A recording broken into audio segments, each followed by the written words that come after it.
Well, good morning. We are in Illinois. What's the proper name? I don't know the proper name of this town, but it starts with... Okay. Well, that's a casino out there on a boat, which is definitely weird. It's kind of a Midwest thing, I think. So, by the way, where are we going? So, yeah, we're in Illinois. We just slept at this Hampton Inn. We've been hitting Hampton Inns the whole way. This whole trip we've been on Hampton Inns. There, see? Commercial. They can sponsor me for $1 billion. But, yeah, this is Illinois. Kind of cool. We kind of drove through Illinois across the Mississippi yesterday at night, so we were pretty tired, and I didn't see much, and I didn't even realize I crossed the Mississippi till after it was too late. So, did you realize you crossed the Mississippi? You're the one driving. No. Do we get on here? In about a quarter mile, you'll be taking the left, yeah. Okay. Onto 74 East. Yeah, so I thought the Mississippi was a bigger river than that, but, you know, I may be sadly mistaken. No, it probably was. We were just tired driving, and, of course, you know, if anyone's not driving but me, is this where I turn right here? Yep. It's Peoria, that's the town, right? Ah, Peoria, there we go, that's the name. But, I don't know if that's how you say it, man. Yeah, it's probably close enough. Oh, we're a little crooked. I must fix that. There we go. Oh, I gotta yield. It's a Midwest thing, too. These flashing yellow lights. There's no green light, it's just, you just go on yellow. I think there is a green light. It just means, like, you can go now, but you have to go at your risk, your volition, basically. At your own risk, yeah. Yeah. If you see a spot open, Well, we're gonna try it. apparently, there's a lot of people that do this around here, but they like to pull out to the middle of the road while they're waiting. That looks good for me. That works. That was red there, but Wait, there was a yellow. it was yellow, then it turned red. Oh. Well, I was already in the intersection, so it don't count. But I will say this. Things are so much cheaper when you get out of California. I'm noticing things are, in some cases, a third to two-thirds cheaper. Gas is at least a third cheaper everywhere I go. Like back there, what do we fill up at? 310 or something? 305? Very cheap. Very cheap. In California right now, it's, you know, 425. So again, it's just, you know, California has just added every extra little amount onto everything, and it just keeps building up, you know, to the point where I don't know how people can afford to stay there. And I think that's across the country. I think this inflation thing is really beginning to impact everyone, including the housing market, everything. So, but at the same time, I do think that, you know, this is a good idea. I'm glad we decided to go ahead and move and do this, and I'm actually really looking forward to starting anew in Pittsburgh. Joseph, how do you feel about it? Well, starting new, yeah. We're going to be getting there and probably, hopefully today, so it's pretty cool. I'll finally get to see what it looks like. That's right, you haven't been there. And then whatever hasn't been there. Julia too, but... Yeah, his other siblings have been there, except for Amber, our oldest. But yeah, he hasn't seen it, so he'll see it for the first time. And yeah, it's kind of unique. I'm looking forward to, you know, not being in a rush, not having to get so many miles in every day, and the frustration of that. So. And then to start anew, you know, that I guess, you know, I don't know if I'd recommend this for everyone, because not everyone wants to start anew. But it is challenging. It's something new. It's stressful a little bit, but I do feel like I'm being stretched. This whole process is stretching me as a, you know, human, and as a believer in Christ. It's stretching. It's stretching. So But, and there's this place of faith in this, you're trusting that God has a plan wherever you go. So you're always kind of in the back of your mind doubting everything, But you know that, there is a purpose and a plan for everything that you do. And if you really don't have a purpose and a plan, then you need to examine your life and say, why is that? Why is it that I'm not at ease, I'm not at peace with the Creator? And you have to reconcile that. As the old adage goes, it's appointed man once to die, and then the judgment. So you just have this life to figure this thing out, and if you reject the only way of salvation, then it's a terrible judgment awaits. But I digress. I'm at peace with it. I'm at peace with knowing that God has got to do what He's got to do. However, I don't like spending that much money, so I'm torn between the two. So, but I do think that, man, look at all this ToLifeTalk coming in. I do think that we are moving in the right direction, and I think that there's something I got to do there in Pittsburgh, and I'm kind of excited about it. We'll see how it all works. I've kind of hit my end there in California. I did what I needed to do there, and not really. There's not much more I can do, there. So yeah, here we are in Illinois, driving through ToLifeTalk. So, and I think there was a storm coming behind us, Joseph. It's supposed to rain in about 3-4 hours from now. A few days ago, yes, there was a big storm. I don't know. No, this is another storm coming in from the south. Yeah, it's a rainstorm, not a snowstorm.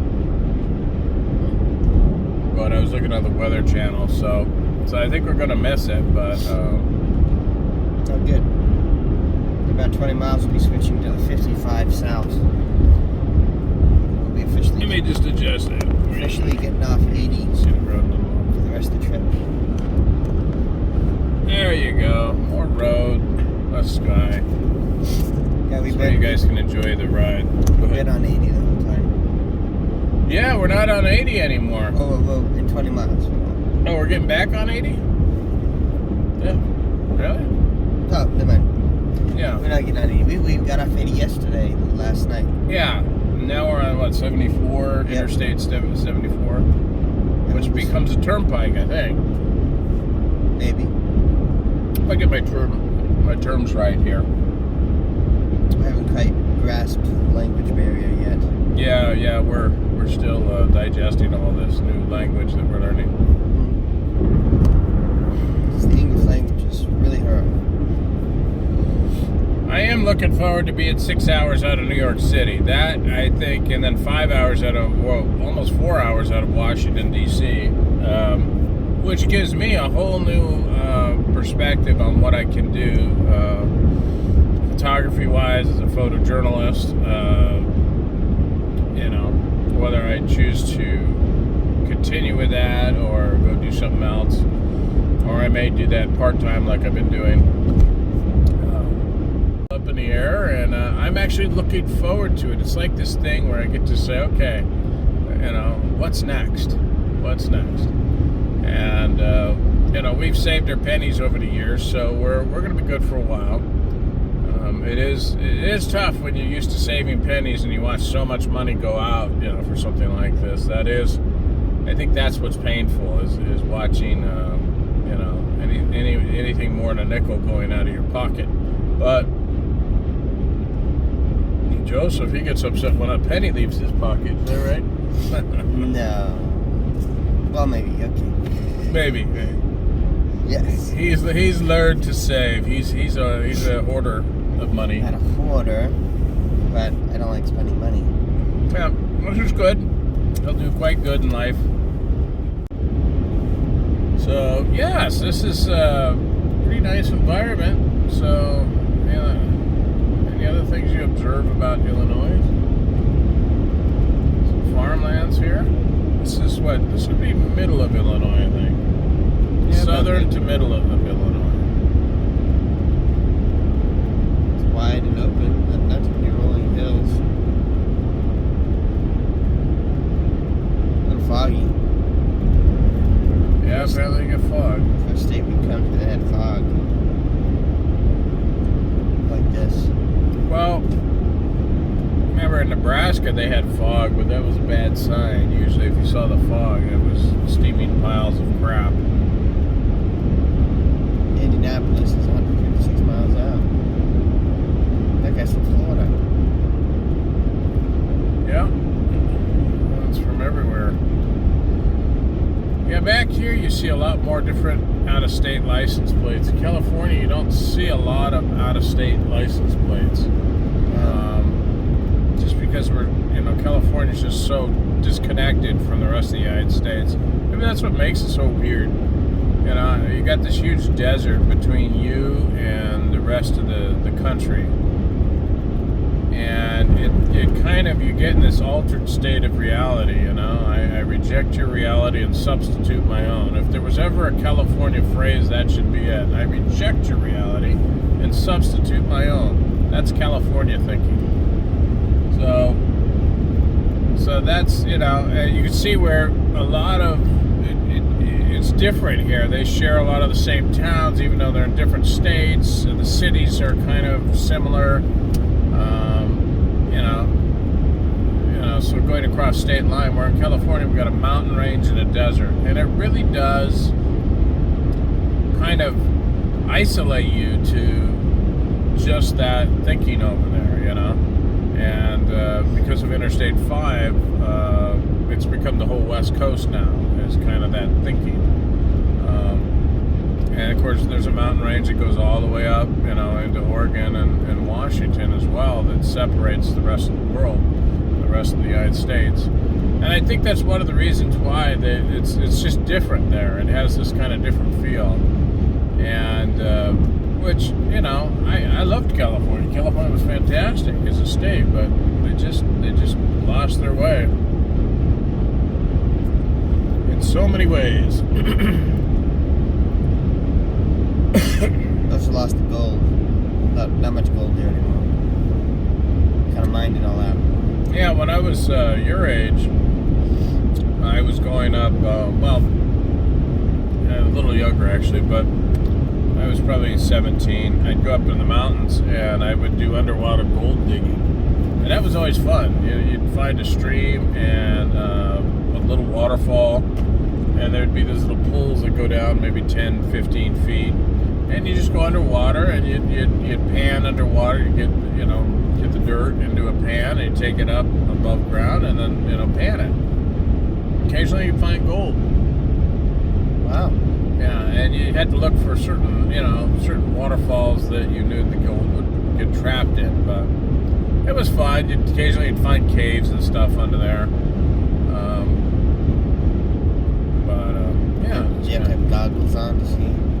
Yeah, sometimes the water's pretty clear. You can see underwater just by looking, but it's kind of cool. It's not all gone. Yeah, I think up until about 5 years ago, you could tolerate a lot of stuff because you could move out into the mountains and the foothills, and you kind of be out of the city and the madness of the cities, and it was more reasonable.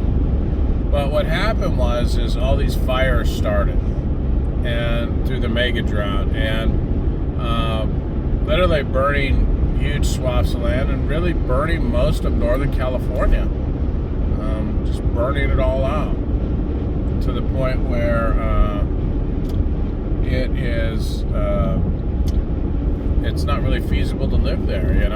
Both my mother and my wife's mother, they lost their home to fire, and my mother just lost her home about 4 months ago to a major forest fire that came in. Me and Joseph were in this vehicle heading up to get her out of there, and as we were heading up, you could see the flames coming up. I don't know where we're going here, Joseph. Did you see that sign? Better look quickly because I can't see these signs.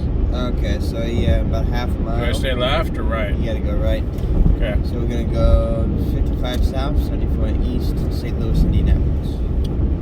But yeah, they barely got out of there, you know. I mean, with minutes to spare before the fire came down and burned down the house. Is this right? Yep, St. Louis, Minneapolis.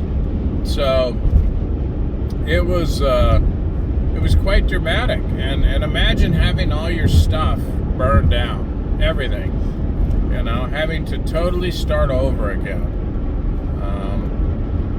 And that's kind of, you know, that was kind of what happened to her and my stepdad Don. So yeah, it was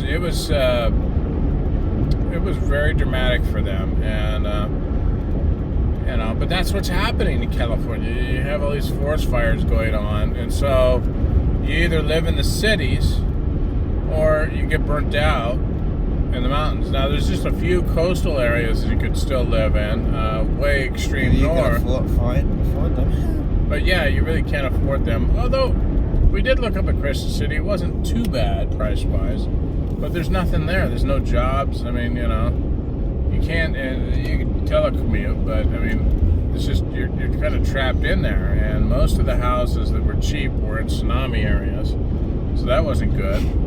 Yeah. You don't want to be in a tsunami area. Well, you don't want to be in a tsunami area, so yeah, just kind of the way it is. So, but how long we've been going for 30 minutes? Wow. Okay. So yeah, it's tough, and so you know, what are you gonna do?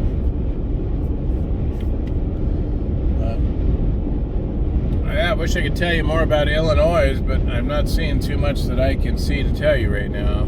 There's a power pole over there. There's a tree over there. So you're probably seeing more than I am on the camera. So looks like flashing lights up ahead. I don't know what that's about, but it's okay. The big rig will bail through it.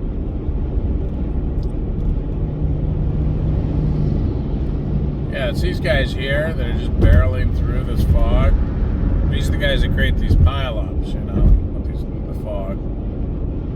We used to get, well, in California, you get the Tule fog in the valley, and it would get as bad or worse than this. And you could get pileups with this type of fog. That's why you just, you know, take it easy, keep some distance between you. Giving safety tips. You're behind a semi-truck. Yep.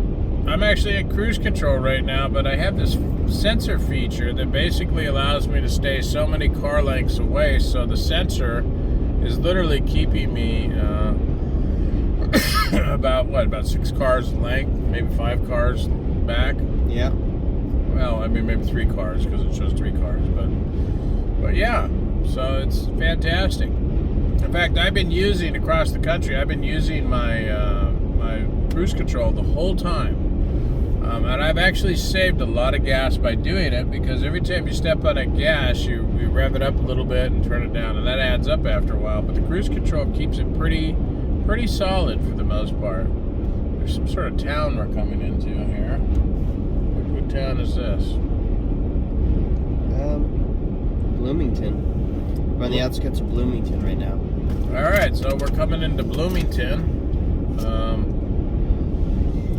In about 2 miles, we'll be switching back to 74 east. To Indianapolis. Okay, so we're getting on another interstate, or is this the same? Right now we're on an interstate, but it's merged together, and it'll split off. Gotcha. I see it, 55 and 74. It'll split back off if we want to stay on 74. But yeah, they have these sensors now, so I don't even have to put my foot on the gas or anything, or the brake. It's just, I just literally zeroed into the back of the truck, and it's doing its thing. And I just get to sit. So what's this? So just Okay, stay yeah. left. Yeah. That works.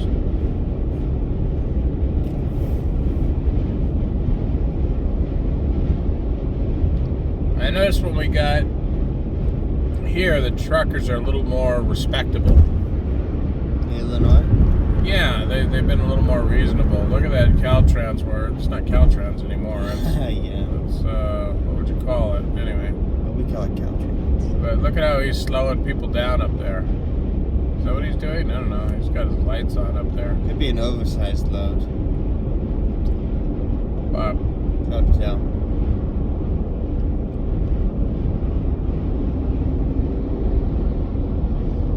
So about a mile we'll be staying left onto Indianapolis.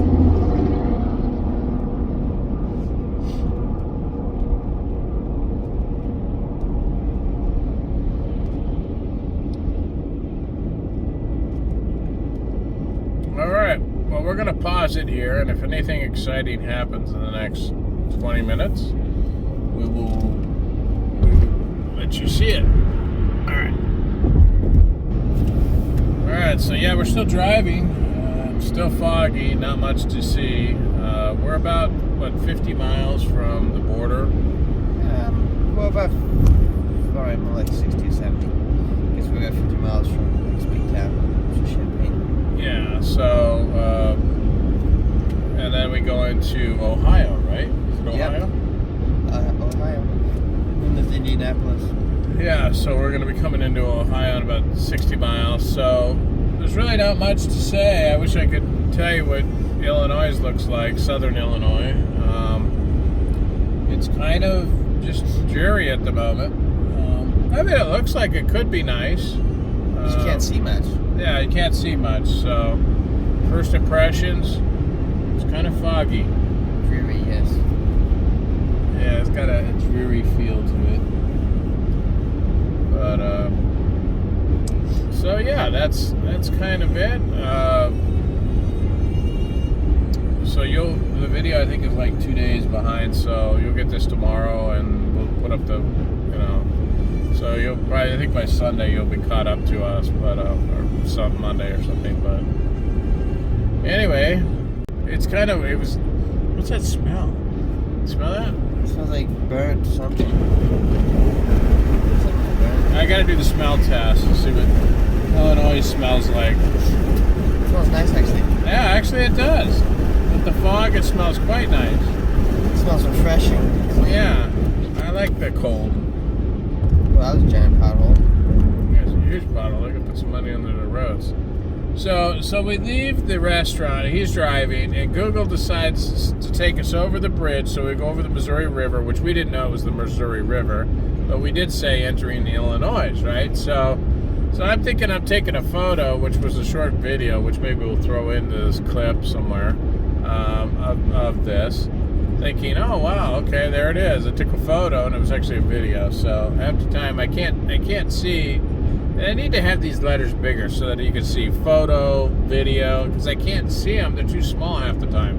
And then the buttons to push on my phone are too small, so my fingers hit the wrong button. Anyway, I'm going on my rant here, but I swear these phones today are made for women. No offense, but that's what I think. But so anyway, that being said, so Google takes us out on this road out in the middle of nowhere, and we can't see if there's stop signs. It's pitch black at night.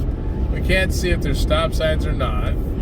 Yeah, well, they kept, even though the road was crooked, or the roads that were leading into it, how they would do it is there would be a stop sign, you would see it up ahead, but what it was just, it was slightly tilted, because the road came in on an angle, so the stop sign, you could see it way ahead, you could see a stop sign, because it was tilted, and it looked like it was fit straight on, you're like, oh, that's a stop sign up there, so when you get up there, you would start slowing down, and you realize, oh, that stop sign's for that other road, but it's tilted, so that looks like it's for our road.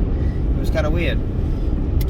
Yeah, and then there was just kind of this, the roads were curving, and then you got 55 down to 25, and then 55 down, and it's nighttime, and it's a 2-lane road in the middle of nowhere. We've never been there in our entire lives, and somewhere in Illinois, rural Illinois, and so we drove that for 40 miles, 50 miles maybe. I mean, it was quick. We went through it in about 20, 30 minutes. We went to 40 miles, which wasn't bad, but it was a little weird, a little out of the ordinary, but then we hopped on the freeway and got to where we need to be. Yeah, so we hit the interstate, and then we got, but yeah, it was just, my only complaint is your parking. But other than that, you drove pretty good. My parking was fine. I had to back out, go back in and back out, go back in. So you're like, that's not straight. Yes, it is. It's straight. We're in the lines and we're straight. Anyway. Well, it was kind of kitty corner in the parking, and you know, and if someone pulls up beside you, right, and gets real close to you, you ain't gonna be able to get out because you're kitty corner when your vehicle, you know, your vehicle's kind of at an angle, you know, and you don't want your vehicle at an angle when you're parked because some asshole will always pull right up beside you, you know, as close as possible on the line or over the line, and then it's really hard to get out. So anyway, just my experience. Well, when the vehicles are already parked in their natural positions, it tends to help. Okay. So there we go. We solved that problem. But other than that, let's see if we can get some better. There we go. I think I got it. So it is 38 degrees. At what point does it become ice fog? I don't know. I'm not sure what ice fog is. Well, is it anything under, you know, if it gets to 32, does it suddenly become ice fog? Where it's like an ice storm? Yeah, see, right now we're just streaking. But I think it's actually freezing a little bit of the water. It's a little bit, yeah. So, Ice crystal. but yeah, when does it become ice fog? So it's 38 degrees. If it hits freezing, does it just freeze the roads and create a menace?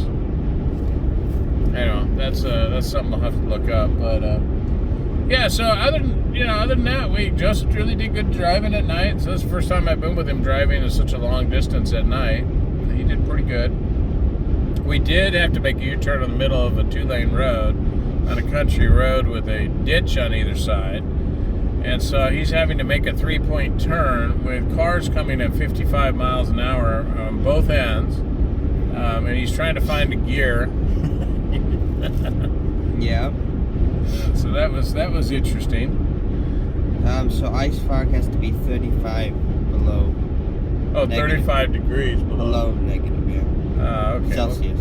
Okay, well, it's not 35 below, that's for sure. So, all right, there you go.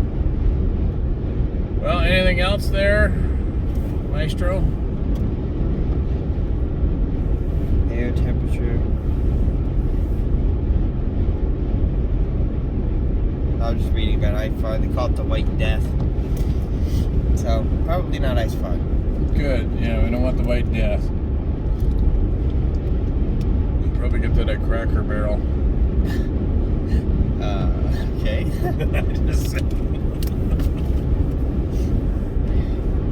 Well, I mean, there was several firearms and weird-shaped utensils hanging around us, pointing in our directions. So, I mean, I don't know. We'll have to edit that part out. What part? We're not editing the videos. Okay, there you go. There you go. It's all candid. It's all canon, off the cuff. Off the cuff, yes. Yeah, so Illinois, here we are. Nothing to see here. All foggy. Alright, well, anything else you want to talk about before we end this video? I think that's Illinois for us. I think it is too. This is going to be a wrap, and we'll see you on the next one when we start going through some big towns. Yeah, Champaign, then we're going right into Champaign into Ohio, so that'll be the next video. Alright, talk to you guys later. Bye.